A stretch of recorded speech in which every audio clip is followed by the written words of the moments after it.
From Creamer Media in Johannesburg, this is the Real Economy Report, our top stories this week.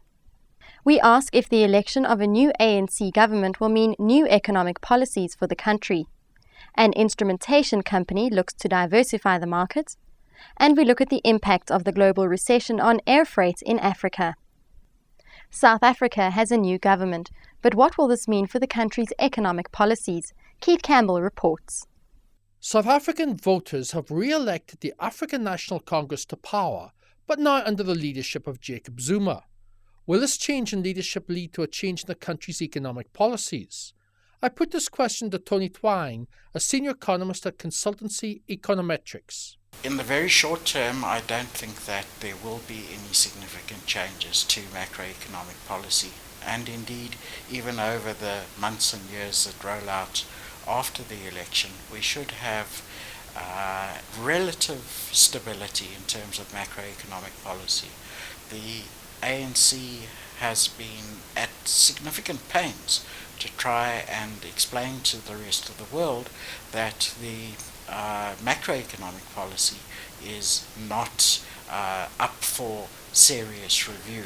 We will keep fiscal discipline, we will keep inflation targeting, and those have been the two main pillars of our macroeconomic policy for 10 or more years now, and I think they will survive the new administration. I'm far less confident about microeconomic policy, in other words, interventions by government in individual sectors, industries, and enterprises in the economy.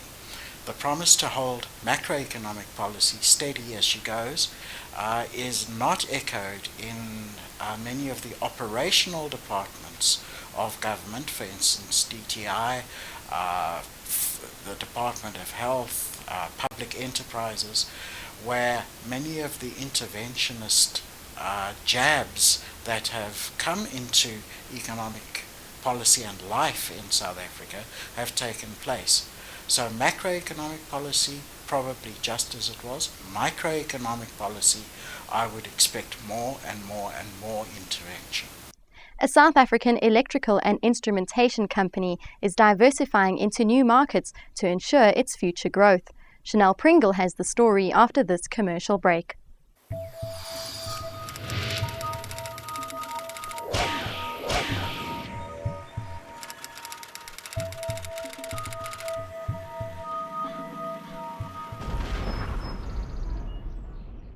Electrical and instrumentation company, B&W Instrumentation, is in the process of diversifying into markets other than the mining sector, on which it previously focused.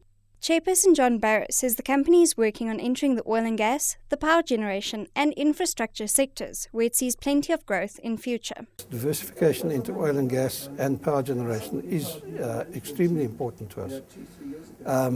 Not in the short term, but over the next 2 to 5 years, that will probably form a bigger part of our market than will mining, purely because there is going to be that much more work coming from those two industries. The company has already identified a number of potential projects in these sectors in South Africa and Africa. Its aim is to secure about 150 million rands of work in the oil and gas sector and about 190 million rands of work in the power generation sector within the next few months.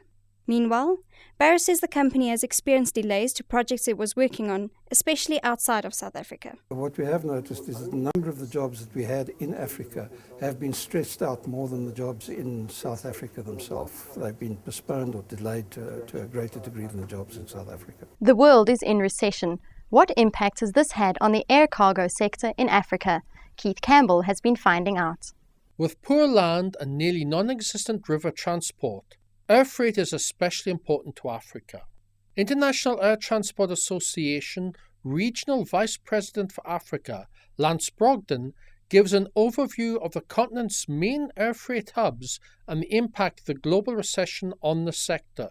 Well, undoubtedly the primary hub is Johannesburg, with Oliver Tambo Airport being the primary hub. There is a small hub in Cape Town, which is quite successful. You have Nairobi, which is a long-term and strong hub. In West Africa, Nigeria is an ongoing developing hub. And then in North Africa, you probably look at Egypt and coming a bit down to Ethiopia. Ethiopia, very interesting because of its positioning. As with the total global downturn, there has been a distinct impact. Looking towards the end of last year, we saw serious decline all the way up through to the end of the year. December was heavily down in November. However, I must say that we are seeing a very slow increase, now off a fairly low base, due to the decrease at the end of last year. And month on month, the last 2 months are showing marginal increases and improvement. And we sincerely hope that this is going to what we rather call the bottom of the barrel, with an improvement coming over time. This is, however, not in line with what we're seeing globally. Many parts of the world and the total global air freight movement is actually very soft and very down. So Africa in the last month or two is showing a slight but encouraging growth process. And now for a sneak preview of this week's Engineering News magazine. We report that South Africa's largest steel merchant, Max Steel, expects the South African steel market to shrink by 30% this year. Read how South Africa's engineer-to-citizen ratio is worsening, with only 0.5 students produced in engineering and the natural sciences for every 100 members of the population.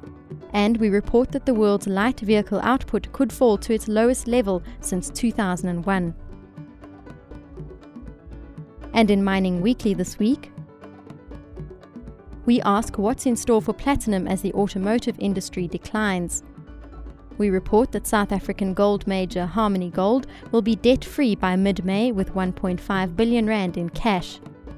And coal miner Coal of Africa Limited's Vele Colliery project faces opposition owing to a likely environmental impact. That's Creamer Media's Real Economy Report. Join us again next week for more news and insight into South Africa's real economy.